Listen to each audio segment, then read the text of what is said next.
I have a very joyful life now, but I'm not ashamed to share really the part of my life that did create a lot of shame for me.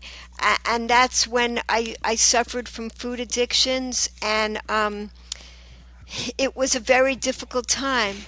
I mean, all addictions are like being in a prison, Mm. and that's how it felt for me. Yeah, yeah, definitely. I have to agree with that. I have never, no, I shouldn't say that. I did have an addiction to cigarettes. Yeah, And that was the yeah, hardest thing to quit. Oh, I had every yeah, single yeah. withdrawal, but yeah, yeah, I did feel trapped 100%. Right.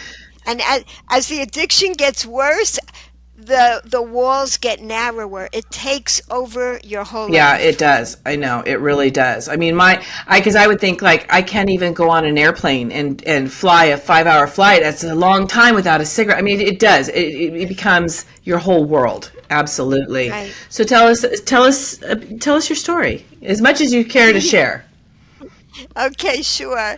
Um, let's see. I think I think it starts really around age 12, when like my body started changing. I began adolescence, Hmm.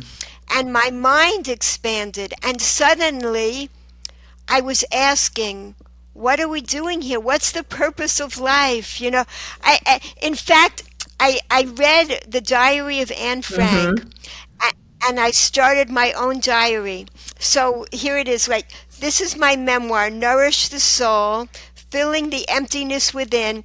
It's I took highlights from my diary, and then when I got older, I called it a journal, and letters that I wrote, and I filled in the missing pieces. It's the beginning of my search at age 12 for meaning. Like, I felt something missing in my life, but I had no idea what it was. And the search got more and more desperate. What I realized at the end of my memoir, what I realized from putting it together, is that there was a thread through it. There was a reason for that desperate search, and there was a reason for my food addictions. And I think it has to do with all addictions. But with food, the analogy is so clear that we have we have an inner emptiness that we're trying to fill. Hmm. Absolutely. Yeah, really with any addiction, it's kind of that. But food is a little more complicated just because we have to have food. We have to, we Yeah. can't get away from it, unfortunately.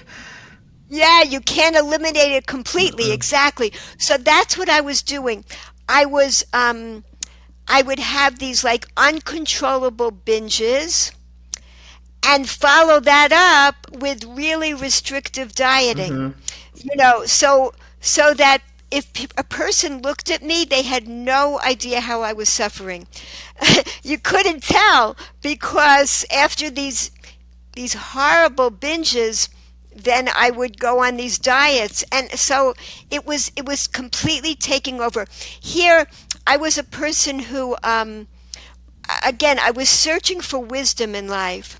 So I started doing really well all of a sudden in high school, learning about everything, and that's how I ended up going to Harvard. And and then at Harvard, what was I studying? I was doing like groundbreaking research on eating disordered behavior, because I was suffering. I Mm. was suffering, and I was trying to learn more about what was going on. So I'm doing that. and and then by the time I got to medical school after Harvard, I wanted to be a psychiatrist. That was my goal, because I was, of course, fascinated by the mind body connection.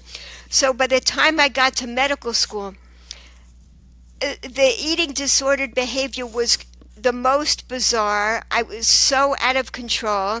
And again, nobody has any idea what's going on. With addictions, it's all in secret. Hmm. So, And a lot of shame, I, right? Yeah, a lot of shame. exactly. That's what keeps us quiet. Exactly. Hmm. And all the energy that goes into hiding it, Yeah. and all the how you have to, hide it all. So that's what was going on. And then I remember, oh, so that summer it was the year between my first and second year of medical school when I really didn't care about living anymore. It's hard to believe. Harvard graduate, I'm doing well, going to medical school. It looks like a life of On success. paper. Exactly. Inside, miserable. I was so miserable. So that summer, I went to Israel. I ended up learning about my own spiritual roots, which I did not know about. I ended up learning deep spiritual wisdom.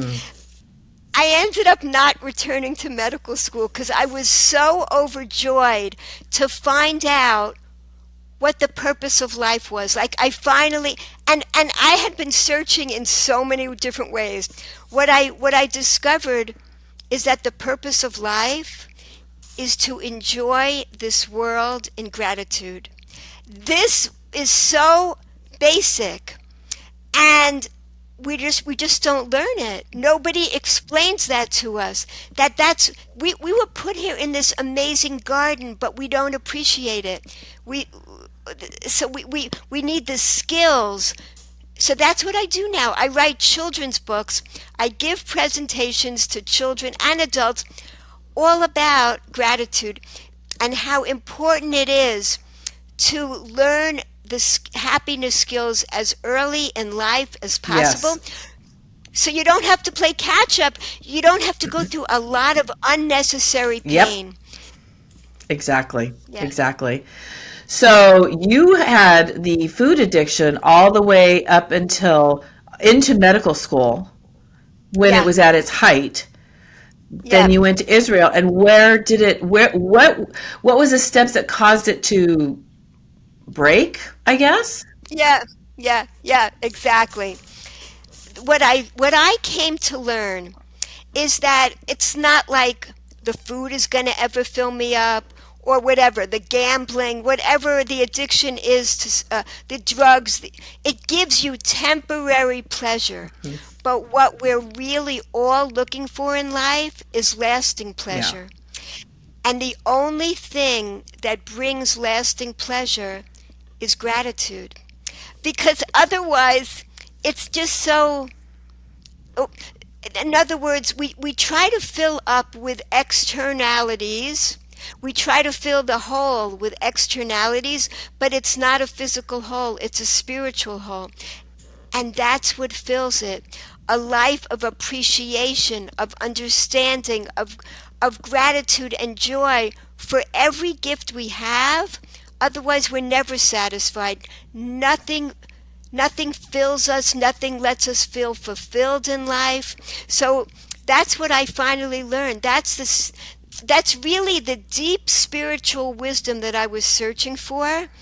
And and so when I started to write the book, I was searching for the answer to why, when I finally got the spiritual fulfillment that I was craving, why did the addiction just gradually drift away? Why did I no longer need the addiction?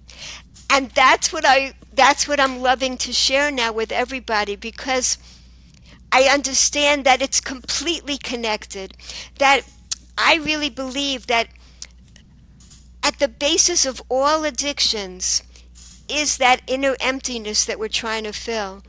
And if we really learn the way to do that, then we won't have ever increasing addictions as we have right now in this world.